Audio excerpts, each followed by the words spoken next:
अस्सलाम वालेकुम दोस्तों, कैसे हो? मुझे उम्मीद है कि आप सभी सही हो गए। न्यू अपडेट के साथ मैं आपके सामने फिर हाजिर हो चुके हैं। अगर आप कुवैत में रहते हैं या कुवैत की खबरों से हमेशा के लिए अपडेट रहना चाहते हैं तो ये वीडियो आप ज़रूर पूरा देखते रहिए। कुछ बड़ी खबरें हैं, लगभग 5-6 खबरें हैं जो कि आपको बताने वाला हूँ और ये आपके जान लेना ज़रूरी है। तो चलिए बिना देरी किए वीडियो शुरू करते हैं, लेकिन उससे पहले मैं आपको बता देता हूँ, चैनल पर आप पहली बार आए हैं तो चैनल को सब्सक्राइब करें और साथ ही साथ बेल आइकन ज़रूर प्रेस कर दें ताकि हमेशा आपको इसी तरह की लेटेस्ट अपडेट मिलती रहे और आप हमेशा हमारे साथ में जुड़े रहें।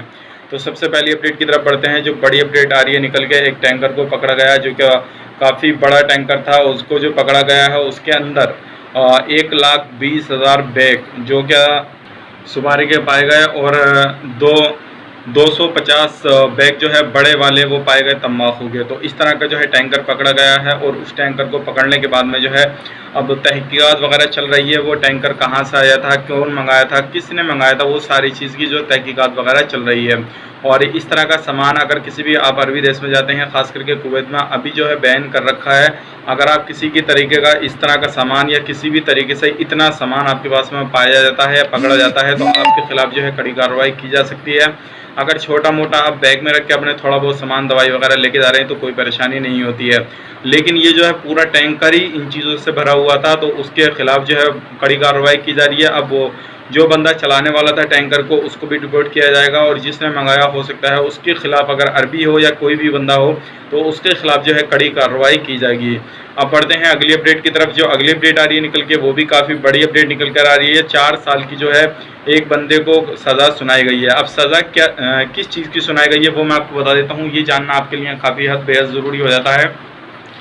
तो जो लोग नकली शेख बनकर घूमते हैं कुवैत के अंदर, यानी कि वहाँ का पहनावा वगैरह पहनने के बाद में खुद को जो है शेख कहलवाते हैं, कुवैती नागरिक कहलवाते हैं, तो इस तरीके से अगर आप भी नकली शेख बन के घूमेंगे तो आपको भी जो है पकड़ा जा सकता है और आप अपने आप को जो अगर इस तरह से कहलवाएंगे तो इस तरीके से एक बंदे को पकड़ा गया जो कि खुद को शेख कहलवाता था, तो उसको 4 साल की कैद जो है सुना दी गई है। अगर आप भी कहीं से भी काम करने के लिए गए हैं, किसी भी पोस्ट पर आप काम करते हैं तो ये छोटी सी चीज़ें आपको ध्यान में रखनी है। आप किसी भी तरीके से वहाँ पे इस तरह से लोगों से मत कहलवाना या कोई भी गलत काम मत करना ताकि आपको कोई भी परेशानी आपके सामने आ जाए।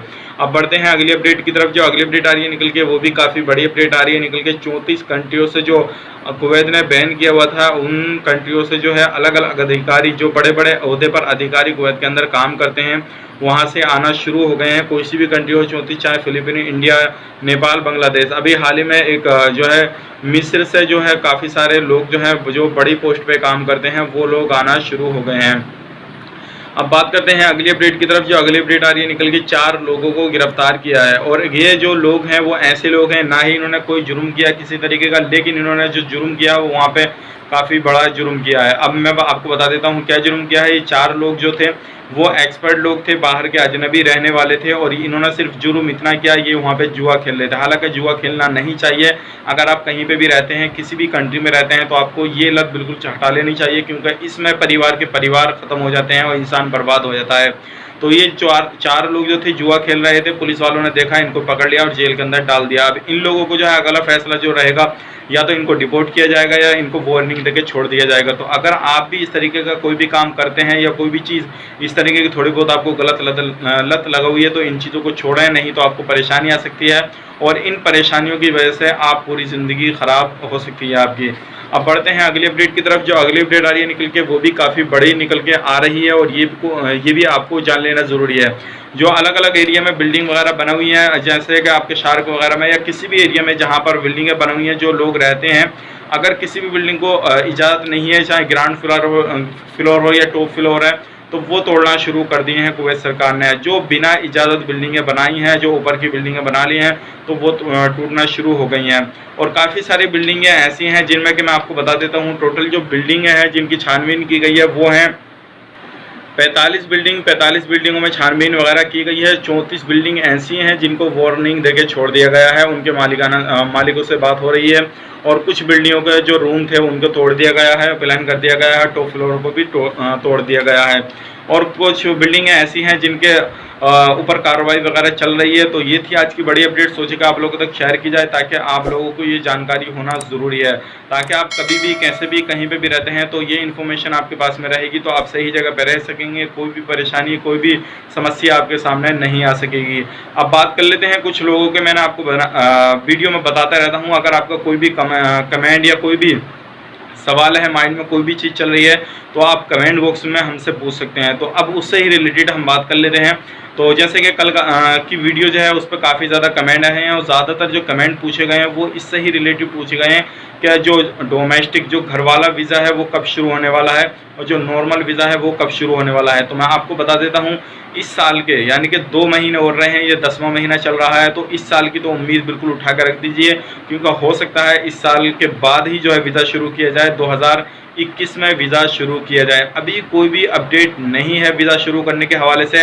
अगर कोई भी अपडेट आती है वीज़ा शुरू करने के हवाले से तो आपको ज़रूर बताया जाएगा। लेकिन सबसे पहले अगर कुवैत सरकार वीज़ा शुरू करेगी तो सबसे पहले उसको फ़्लाइट चालू करनी पड़ेगी। फिर जो लोग छुट्टी आए हुए हैं, जिनके अकामे ख़त्म हो चुके हैं, जो लोग यहाँ पे फंसे हुए हैं कोई सी भी कंट्री में, चाहे वो इंडिया हो, पाकिस्तान हो, नेपाल हो, बांग्लादेश हो, किसी भी कंट्री में अगर फंसे हुए हैं लोग, तो सबसे पहले उन लोगों को बुलाया जाएगा। फिर उसके बाद में जो है नया काम जो है शुरू किया जाएगा, नया वीज़ा इशू किया जाएगा, फिर जो है नया वीज़ा शुरू किया जाएगा। अगर इस चीज़ को देखेंगे, पूरे प्रोसेस को आप देखेंगे, तो अभी किसी भी तरह की कोई भी अपडेट नहीं है।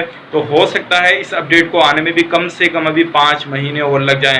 मैं आपको अपना एक अंदाज़ा बता रहा हूँ, कम से कम 5 महीने लग सकते हैं।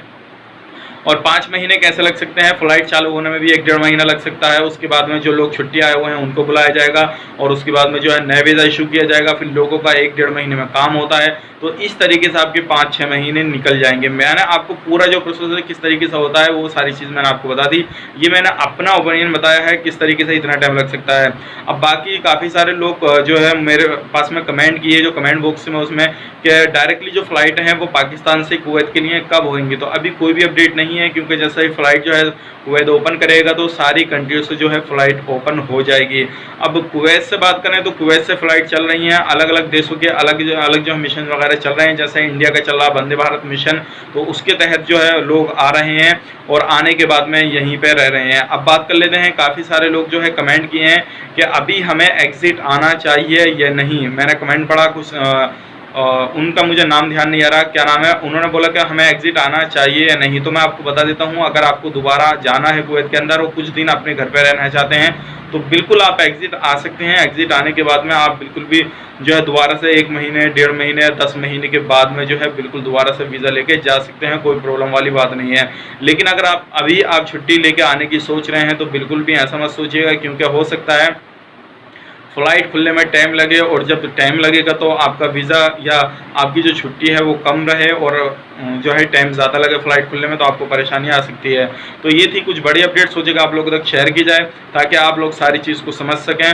और अगर आपको सऊदी अरब की लेटेस्ट अपडेट चाहिए, हमेशा सऊदी अरब की अपडेट लेना चाहते हैं, तो डिस्क्रिप्शन में मैंने आपको लिंक दे रखा है, उस पर ज़रूर अपना प्यार दिखाइएगा। उस चैनल को भी सब्सक्राइब कीजिएगा जाकर। और चलिए फिर मिलेंगे किसी नए स्टूडियो में, तब तक के लिए आप अपना ख्याल रखें, अपनी फैमिली वालों का ख्याल रखें। Take care, bye bye.